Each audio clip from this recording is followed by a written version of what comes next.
Game of Thrones, Episode 9 of Season 6, was without a doubt an eventful episode.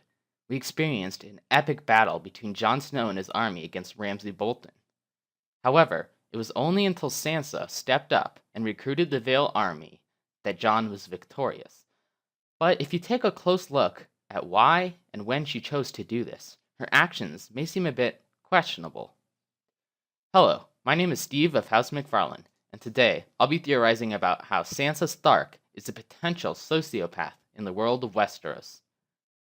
Beware though, because this is a very opinionated theory video, so don't take anything too seriously.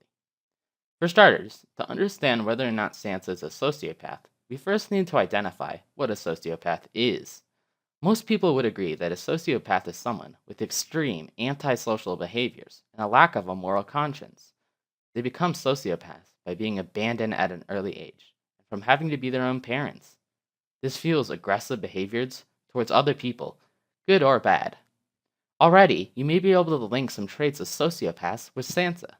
She was abandoned by her mother when Catelyn didn't come with Sansa to King's Landing, and later by her father when he was executed. Sansa grew up almost completely alone, and definitely had to parent herself. So based on this, we can already see Sansa developing some sociopathic behaviors. As the show progressed, she was married off over and over to different people.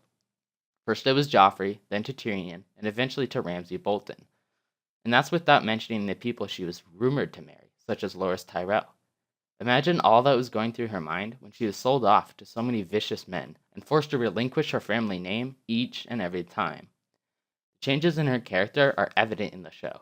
She becomes antisocial and distrusts people more and more. With all this being said, I haven't really mentioned any sociopathic behaviors she has made. Well, for me, the clearest example was in Episode 9. Jon Snow's army was making negotiations with Ramsay Bolton, and one of Jon's main objectives was to save Rickon Stark, the true Lord of Winterfell. However, Sansa somehow convinced Jon that he was unsalvageable, even though he clearly was. How do we get Rickon back? We'll never get him back. If Sansa would have told Jon about the Vale Army before battle, he could have threatened Ramsay with the Vale's large forces, and could have actually negotiated surrender. Think about it. The Vale contains tens of thousands of soldiers who are ample and ready to fight. Ramsay would have sensed certain defeat, and most likely compromised with Jon, especially if he gave up Dreadfort. In fact, even if Ramsay chose not to surrender and defended Winterfell from inside the castle, a siege would still be an effective attack. It would starve out Ramsay's armies, and Jon could win from the outside, even if he was unwilling to surrender. This method would even cause little to no bloodshed, as proved by Jaime Lannister's siege on Riverrun. Regardless, Sansa waited to reveal her secret about the Vale Army until thousands of Jon's men had died, and one of those men could have potentially been Jon. However, if she had just revealed the truth about the Vale, she could have saved a plethora of soldiers. Now you may be asking why she chose not to tell anyone, but I think I understand why. Sansa is a sociopath. She's desensitized to violence. She doesn't understand what it truly means to love a family member, so in her mind, Rickon is unable to be saved.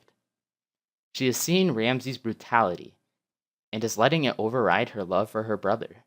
Additionally, in some ways, I think she doesn't want Ramsay to surrender. She wants him and all his men to be slaughtered by the Vale, which might be another sociopathic behavior.